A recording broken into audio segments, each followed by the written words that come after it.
Navodaya plus times की लगातार आप देख रहे हैं आवाज़ जो है उत्तर प्रदेश के जो राज्य ग्रामीण आजीविका मिशन के जो कर्मचारी हैं उनकी आवाज़ को बुलंद करने में नवोदय प्लस टाइम्स जो है पिछले आंदोलन में भी साथ में रहा और आज भी जो है अपनी आवाज़ को बुलंद कर रहा है, क्योंकि नवोदय प्लस टाइम्स एक ऐसा मात्र न्यूज़ चैनल है जो बुंदेलखंड की नहीं पूरे यूपी की आवाज़ बन चुका है। और आप साफ देख सकते हैं पूरे के पूरे 75 जनपदों के जहां पर जो है मिशन कर्मी यहां मौजूद हैं। और आपको बता दें कि उन्होंने अपनी आवाज़ को बुलंद करते हुए ये बता दिया है कि हम अब जो है पीछे हटने वाले नहीं हैं, हम अपनी HR पॉलिसी को लागू करके रहेंगे। आपको बता दें कि यहाँ पर अभी एक श्रद्धांजलि सभा आयोजित होगी और इसके बाद जो है ये पूरी की पूरी जो है भीड़ जो है एक रैली के रूप में जो है तब्दील हो जाएगी और जाजमऊ मार्ग से लेके जो है 1090 चौराहे तक ये भीड़ जाएगी और वहाँ पर शांतिपूर्ण तरीके से ये जो है कैंडल मार्च निकालेगी। जो साथी इनके शहीद हुए हैं, उनके जिन्होंने जो है शहादत का जाम पिया है और जो दुनिया को छोड़ के चले गए, उनकी प्रतिपूर्ति के लिए उनको श्रद्धांजलि देगी और सरकार से आवाज़ उठाएगी।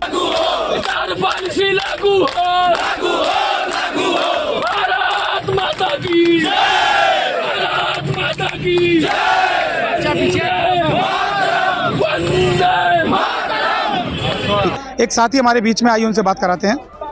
क्या कहना चाहेंगे, ये आज इतनी भीड़ जो है यहाँ दिखाई दे रही है, मैं पीछे में देख रहा हूँ हज़ारों की संख्या में लोग बाग हैं, किस लिए आप एकत्रित हुए यहाँ पर? पहले तो मैं आपके चैनल को बहुत बहुत साधुवाद और धन्यवाद देता हूँ कि आप उनकी आवाज़ उठा रहे हैं जिनकी आवाज़ सुनने के लिए शायद इस सरकार में किसी के पास समय नहीं है। आज हम लोग यहाँ पर एकत्रित हुए हैं हमारे उन साथियों को श्रद्धांजलि देने के लिए जो राष्ट्रीय ग्रामीण आजीविका मिशन अंतिम व्यक्ति को पहुंचने के लिए भारत सरकार ने शुरू किया है, अंत्योदय। उस मिशन में हम उन महिलाओं को घर के बाहर निकाल के स्वावलंबी बनाने का कार्य कर रहे हैं। लेकिन बहुत ही दुख के साथ बताना पड़ रहा है कि आज इसी मिशन में कार्य करने वाले हमारे वो साथी जो आज हमारे बीच में नहीं रहे, उनके परिवार आज किस दशा में हैं, उनके परिवारों में खाने के लिए है या नहीं है, उनके बच्चे स्कूल जा पा रहे हैं या नहीं जा पा रहे हैं, ऐसे हमारे परिवारों की सुध लेने के लिए ना इस मिशन के पास समय है और ना मिशन के अधिकारियों के पास समय है। आज उनके परिवारों को प्रतिपूर्ति देने के लिए ये बोलते हैं कि आपके जो कर्मी थे उनका बीमा नहीं हुआ था, इसलिए आपको हम कोई सहायता नहीं दे सकते हैं। मैं पूछना चाहता हूँ कि बीमा कराने की जिम्मेदारी किसकी थी? आज पिछले 6-7 वर्षों से हम लोग कार्य कर रहे हैं। प्रति वर्ष हर दिन हमें नए टारगेट दिए जाते हैं जिन्हें हम अचीव करते हैं, नई नई योजनाएं आती हैं जिन्हें हम जन मानस तक पहुंचाते हैं। लेकिन क्या एक कंपनी का चयन आप नहीं कर पा रहे हैं? क्या 3500 परिवारों को आप एक बीमा कवर नहीं दे पा रहे हैं? या आपकी मंशा नहीं है? और इसका जो दुष्परिणाम भोग रहे हैं वो ये जो आप भीड़ देख रहे हैं, ऐसे नौजवान हैं और इन्हीं में से प्रतिदिन कोई न कोई एक्सीडेंट होता है, किसी के कोई गंभीर चोट लगती है और उसी के बाद कोई न कोई काल कलवित हो जाता है। उसके बाद आपको बताना चाहता हूँ, ऐसे परिवार जो 60 से अधिक हैं काल कलवित हो गए हैं, उनके परिवारों को किसी ने भी आज तक 1 रुपए की मदद करने के लिए मिशन ने नहीं सोचा। क्या जो रात दिन मिशन के कार्यों के लिए लगे हैं उनके परिवारों के प्रति इनकी कोई जिम्मेदारी नहीं बनती है, कोई संवेदना नहीं है? यही हमारा प्रश्न है और इसी को जानने के लिए आज हम सभी लोग यहाँ पर एकत्रित हुए हैं। तो आप साफ देख सकते हैं पीछे जो है इस पूरी प्रदेश की मुहिम को चलाने वाले प्रदेश अध्यक्ष यहाँ उपस्थित हैं, मौजूद हैं। आइए जानते हैं कि आज इतनी बड़ी तादाद में जो है लोगों को उन्होंने अपने आह्वान पे बुलाया, क्या कुछ खास रहेगा सर? देखिए, ये लोग किसी के बुलावे से नहीं आए हैं, ये शोषण के विरुद्ध अपनी आवाज़ को साथ में जोड़ने के लिए आए हैं। इन्होंने देखा कि हमारे जो साथी जो मेडिकल पॉलिसी के बिना, इंश्योरेंस के बिना अपनी आवाज़ बंद हो गई, जिनकी जो इस दुनिया को छोड़ के चले गए, उनके परिवार उनके बिना किस मुफलसी में जी रहे हैं, तो उनको श्रद्धांजलि देते हुए उनके परिवारों के लिए ये प्रतिपूर्ति की मांग कर रहे हैं। ये चाहते हैं कि जो खामियाजा उनके परिवार ने भुगता, जबकि गलती किसकी थी? मिशन की, जिसको मेडिकल इंश्योरेंस देना था लेकिन वो दे नहीं पाए और ये लोग उसके कमी की वजह से चले गए, तो अब प्रतिपूर्ति भी ये करें।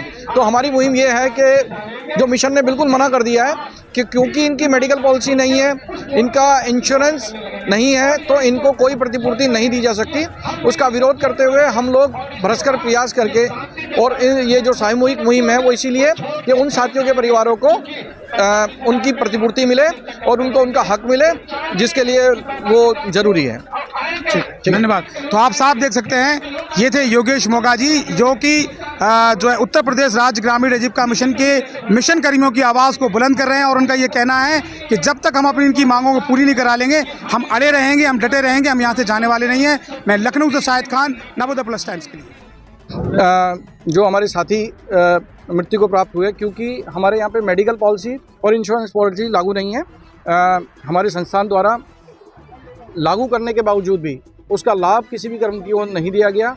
तो आज अगर कोई कर्मी मृत्यु को प्राप्त होता है या उसका कोई एक्सीडेंट हो जाता है तो उसको, उसके परिवार को कोई लाभ हमारी संस्था UPSRL द्वारा नहीं दिया जाता। तो इससे, इन सब चीज़ों से परेशान होकर के, क्योंकि एक कर्मचारी के लिए उसकी सैलरी और अलाउंस ही सब कुछ होता है, और अगर वो असंवैधानिक तरीके से या फिर ये छद्म तरीके से रोक दिए जाएं या उनको नहीं दिया जा रहा है, तो इससे बढ़ कर के हमारे लिए शोषण की बात कोई और नहीं हो सकती।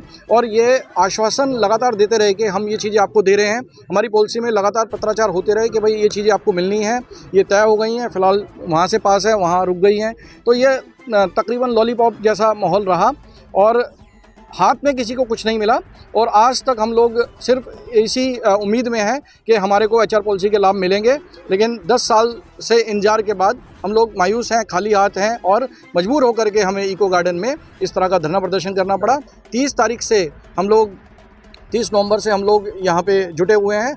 आज 19 दिन हो गए और उसी के साथ आज हमने अपने उन साथियों के लिए श्रद्धांजलि लोग हमारे बीच नहीं रहे और उनके परिवारों को ठल लिया गया, क्योंकि आज उनका परिवार अगर कोई प्रतिपूर्ति मांगता है तो ये कहते हैं कि क्योंकि उनका इंश्योरेंस नहीं था, क्योंकि उनका मेडिकल नहीं था, तो इनको कोई लाभ नहीं दिया जा सकता। लेकिन इंश्योरेंस और मेडिकल देना किसका काम था? वो उन्हीं का काम था और उन्होंने अपना काम नहीं किया और भुगतना पड़ रहा है उनके परिवारों को। आप लोगों की मांग नहीं पूरी की गई तो अगला कदम?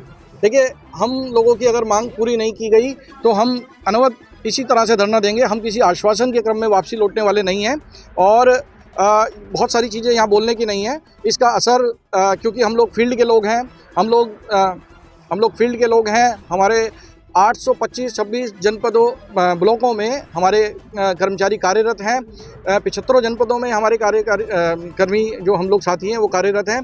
तो वहीं से जो रास्ता निकलता है सत्ता को लेकर के, उस पर जाहिर रूप से इसका कोई ना कोई फ़र्क ज़रूर असर आएगा।